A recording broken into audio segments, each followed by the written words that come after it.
Good morning everyone. Previous class में हम chloride नामक टॉपिक कंप्लीट कर चुके थे।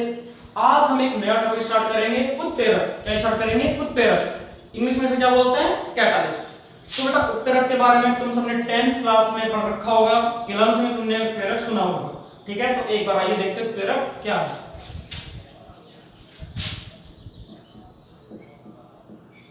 उत्प्रेरक इंग्लिश में इसे बोलेंगे कैटालिस्ट। क्या बोलेंगे? कैटालिस्ट। क्या होता है? 1835 में वर्जीलियस नामक एक वैज्ञानिक था। कौन था? वर्जीलियस। 1835 में वर्जीलियस नामक वैज्ञानिक ने क्या देखा कि यदि किसी रासायनिक अभिक्रिया में बाहर से अगर कोई पदार्थ मिला दें तो उस रासायनिक अभिक्रिया का वेग क्या हो जाता है? चेंज हो जाता है, परिवर्तित हो जाता है। चेंज का मतलब या तो कम होगा या ज्यादा होगा। ठीक है, ऐसे पदार्थ को उसने क्या बोला? उत्प्रेरक। क्या बोला? उत्प्रेरक। दोबारा सुन लो। किसी रासायनिक अभिक्रिया में बाहर से अगर कोई पदार्थ मिला दें तो उस अभिक्रिया का वेग या तो बढ़ जाएगा या कम हो जाएगा। ठीक है, इस आधार पर उसने बाहर से जो पदार्थ मिलाए उस पदार्थ को उसने क्या बोला? उत्प्रेरक। क्या बोला? उत्प्रेरक। ठीक है, इंग्लिश में से क्या बोलते हैं? कैटालिस्ट। क्लियर है? तो अब देखो, अब देखते हैं कैटालिस्ट के प्रकार, टाइप के कैटालिस्ट कितने कितने प्रकार के होते हैं।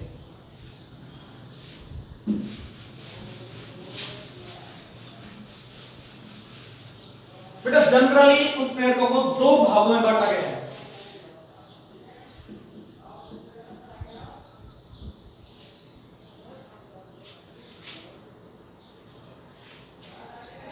पहला, बाह्य अवस्था के आधार पर, on the basis of physical.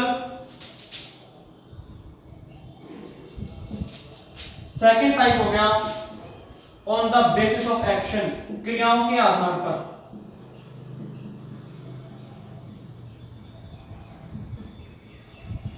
On the basis of physical state, on the basis of action. ठीक है, इंग्लिश में लिख देता हूं, इंग्लिश आना बहुत जरूरी है।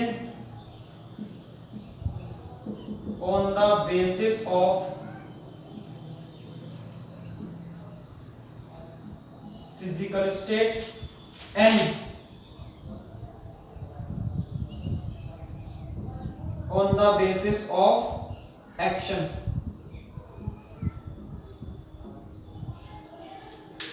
ठीक है, बाह्य अवस्था के आधार पर और क्रियाओं के आधार पर। ठीक है, ये है उत्प्रेरक के प्रकार। अब आगे भी इनको बेटा बांट रखा है, तो देखते हैं क्या है आगे। अब देखो ध्यान से, अब बाह्य अवस्था के आधार पर उत्प्रेरक बेटा दो प्रकार के, समांगी और विषमांगी पढ़ रखा होगा। टू टाइप के। पहला समांगी, होमोजीनियस। दूसरा विषमांगी, हेट्रोजीनियस। ठीक है, उसी प्रकार क्रियाओं के आधार पर चार प्रकार के हो गए। ठीक है, फर्स्ट हो गया धनात्मक, सेकंड हो गया ऋणात्मक, थर्ड हो गया सतह और फोर्थ हो गया बायोकैटालिस्ट। ठीक है, तो मैं एक बार सारे लिख रहा हूं। बाह्य अवस्था के आधार पर तो दो प्रकार के,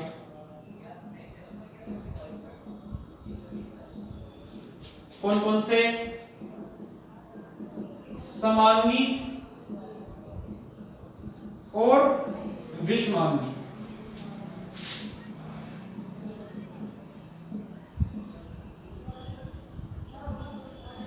क्रिया के आधार पर चार टाइप हो गए। पहला पॉजिटिव, दूसरा नेगेटिव, थर्ड हो गया स्वतः और फोर्थ हो गया ऑटो कैटालिस्ट। ठीक है, सॉरी ऑटो नहीं, बाह्य। ऑटो तो स्वतः में बोलेंगे इंग्लिश में। जैव उत्प्रेरक। ये था तुम्हारा वर्गीकरण किसका? उत्प्रेरकों, classification of catalyst. Two type के सबसे पहले, on the basis of physical state and on the basis of action. On the basis of physical action The catalysts are classified in two categories. First, homogeneous. Second, heterogeneous.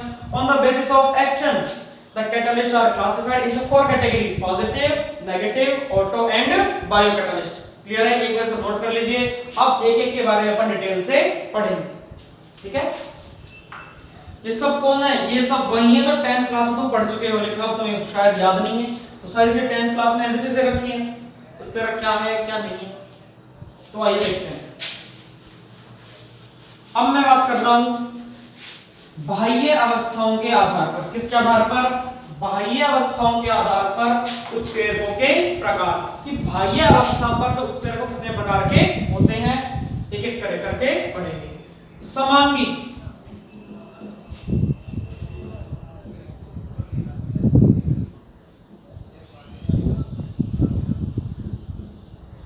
Homogeneous catalyst. क्या बोलेंगे?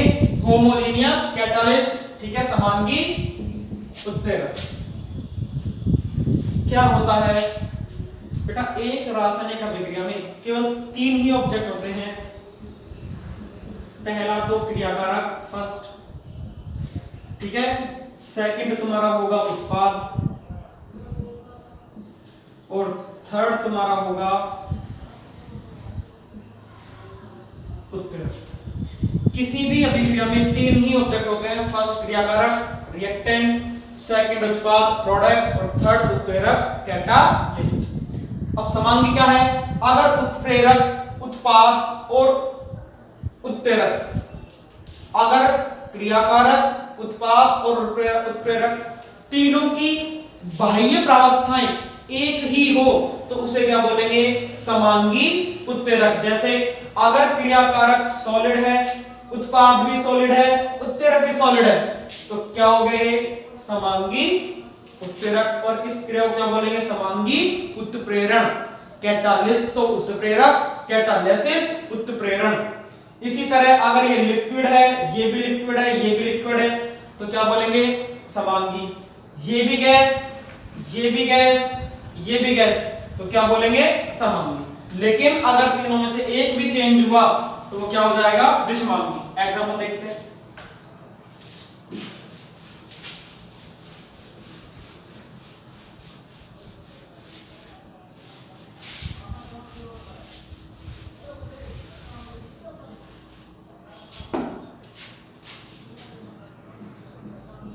Sulphur dioxide की क्रिया अगर मैं O2 के साथ करा दूं, किसके साथ करा दूं? O2 के साथ. तो देखो ध्यान से, कितने सल्फर है? 2. कितने ऑक्सीजन? 2 दूनी 4 और 2 6. क्या बन गया? Sulphur trioxide. ठीक है? ध्यान से देखो, यहां भी 2 सल्फर, 3 दूनी 6 ऑक्सीजन, यहां पे 2 सल्फर और 6 ऑक्सीजन, यानी कि अभिक्रिया बैलेंस है. अब मैं इसमें उत्प्रेरक डाल रहा हूं नाइट्रिक ऑक्साइड NO. अब देखो, सल्फर डाइऑक्साइड क्या होती है? गैस. ऑक्सीजन क्या होती है? गैस. NO भी क्या है? गैस. ये भी क्या है? गैस. तो देखो, क्रियाकारक भी गैस, उत्पाद भी गैस, उत्प्रेरक भी गैस. इसको क्या बोलेंगे? समांगी उत्प्रेरक. और यह प्रोसेस क्या कहलाएगा? समांगी उत्प्रेरण.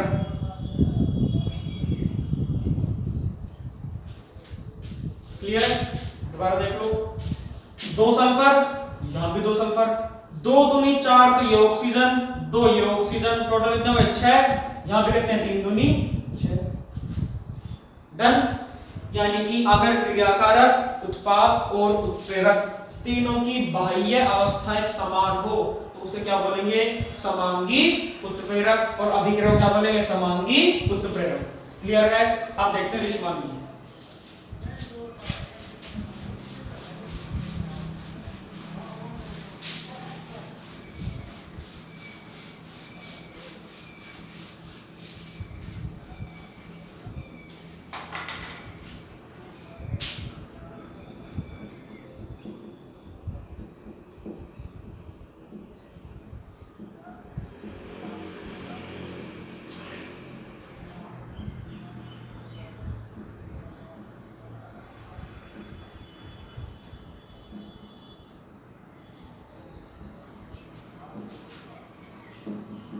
हेट्रोजीनियस कैटालिस्ट, विषमांगी उत्प्रेरक। अब ध्यान से देखो क्या है, अगर किसी अभिक्रिया में क्रियाकारक, उत्पाद और उत्प्रेरक तीनों में से एक भी अगर असमान है, यानी कि मान लो क्रियाकारक सॉलिड, उत्प्रेरक सॉलिड और उत्पाद अगर लिक्विड है, तो उसे क्या बोलेंगे, विषमांगी उत्प्रेरक। यानी कि तीनों में से किसी एक की भी अगर अवस्था समान नहीं हो, ठीक है, यानी तीनों की बाह्य अवस्था समान नहीं हो, उसे क्या बोलेंगे, विषमांगी उत्प्रेरक। और यह प्रक्रिया क्या कहलाएगी, विषमांगी उत्प्रेरक। दोबारा सुन लो, अगर किसी अभिक्रिया में क्रियाकारक, उत्पाद और उत्प्रेरक की बाह्य अवस्थाएं समान ना हो, उसे क्या बोलेंगे, विषमांगी उत्प्रेरक। और इस प्रोसेस को क्या बोलेंगे, विषमांगी उत्प्रेरक। एग्जांपल देखते हैं,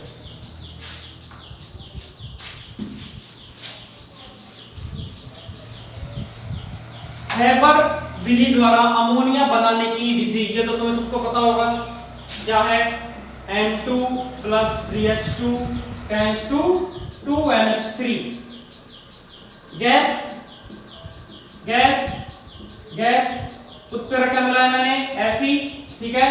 ये कैसा होता है, ये लोहा सॉलिड होता है, ठीक है। तो देखो क्रियाकारक भी गैस, उत्पाद भी गैस, लेकिन उत्प्रेरक की बाह्य अवस्था क्या है, सॉलिड। तो क्या समांगी हो सकता है, क्या नहीं, क्या होगा, विषमांगी। क्या होगा, विषमांगी। ये तो एग्जांपल हो गया, ठीक है।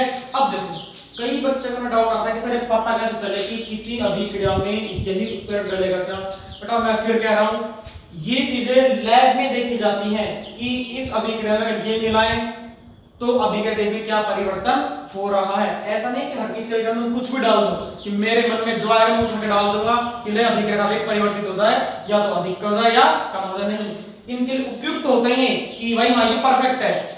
ये हो सकता है कि जैसे ये अभिक्रिया है, इस अभिक्रिया के लिए Fe के अलावा भी कई ऐसे पदार्थ हो सकते हैं जो उत्प्रेरक की तरह क्रिया या कार्य कर सकते हैं, लेकिन बेस्ट क्या होता है, Fe। और ये सब पता कहां चलेगा, जब तुम लेबोरेटरी में एक्सपेरिमेंट करोगे, देखोगे कि हाँ जब Fe नहीं मिलाया तो अभिक्रिया बहुत धीरे हो रही है, जब Fe मिला दिया तो अभिक्रिया बहुत जल्दी हो रही है, ठीक है। ये हो गए तुम्हारे समांगी और विषमांगी उत्प्रेरक। दोबारा सुन लो, अगर किसी अभिक्रिया में क्रियाकारक, उत्पाद और उत्प्रेरक की बाह्य अवस्थाएं समान हैं तो उसे बोलेंगे समांगी उत्प्रेरक, ठीक है। अगर किसी अभिक्रिया में क्रियाकारक, उत्पाद और उत्प्रेरक तीनों की बाह्य अवस्थाएं समान नहीं है, उसे क्या बोलेंगे, विषमांगी उत्प्रेरक। और इस प्रोसेस को क्या बोलेंगे, विषमांगी उत्प्रेरक। That's it. अभिक्रिया लिख लो एक बार चाहो तो।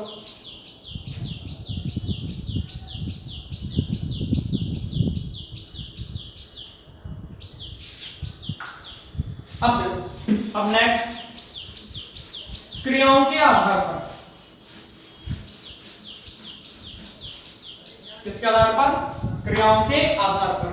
फर्स्ट था हमारा धनात्मक, वे उत्प्रेरक जिनको मिलाने पर अभिक्रिया के वेग में वृद्धि हो जाती है उसे क्या बोलेंगे, धनात्मक उत्प्रेरक। क्या बोलेंगे, धनात्मक उत्प्रेरक।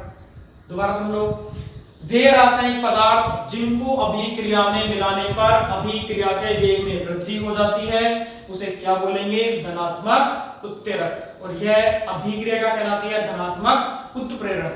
एग्जांपल अभी देखा था अमोनिया वाला, N2 प्लस में 3H2 tends to 2NH3। Fe मिला दोगे अभिक्रिया का वेग बढ़ जाएगा, तो यहां Fe को क्या बोलेंगे, धनात्मक उत्प्रेरक। क्या बोलेंगे, धनात्मक उत्प्रेरक।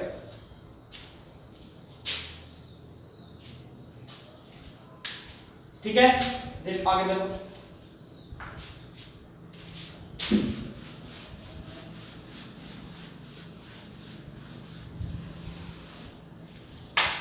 ठीक है। अब देखते हैं आगे सेकंड,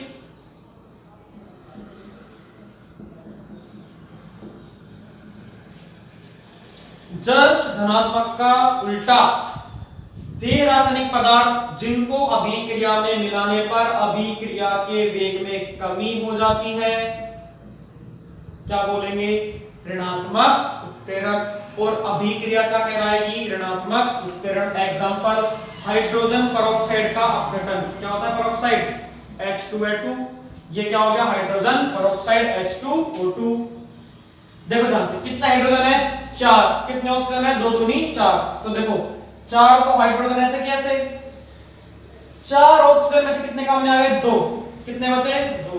यानी कि जब भी हाइड्रोजन पेरोक्साइड का अपघटन होता है तो क्या बनता है? पानी और ऑक्सीजन।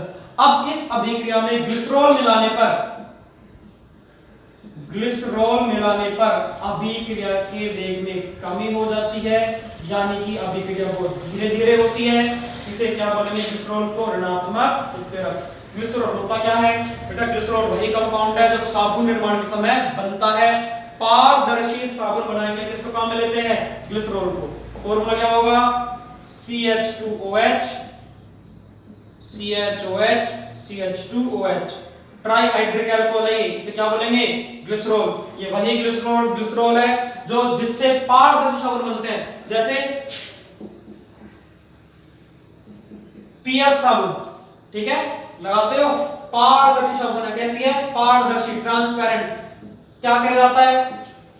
ग्लिसरॉल मिला दो, क्या बन जाएगा साबुन? पारदर्शी।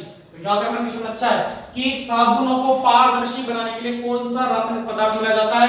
ग्लिसरॉल। फॉर्मूला तुम्हारे सामने है, स्ट्रक्चर तुम्हारे सामने है, बना लो। ट्राइहाइड्रिक अल्कोहल, ट्राइहाइड्रिक क्यों बोला मैंने? 3 OH आ रहे हैं, तो 3 OH के लिए ट्राइहाइड्रिक, भाई अल्कोहल क्या बोलते हैं? हाइड्रोक्सी OH समूह, ठीक है, हाइड्रिक अल्कोहल हो गया।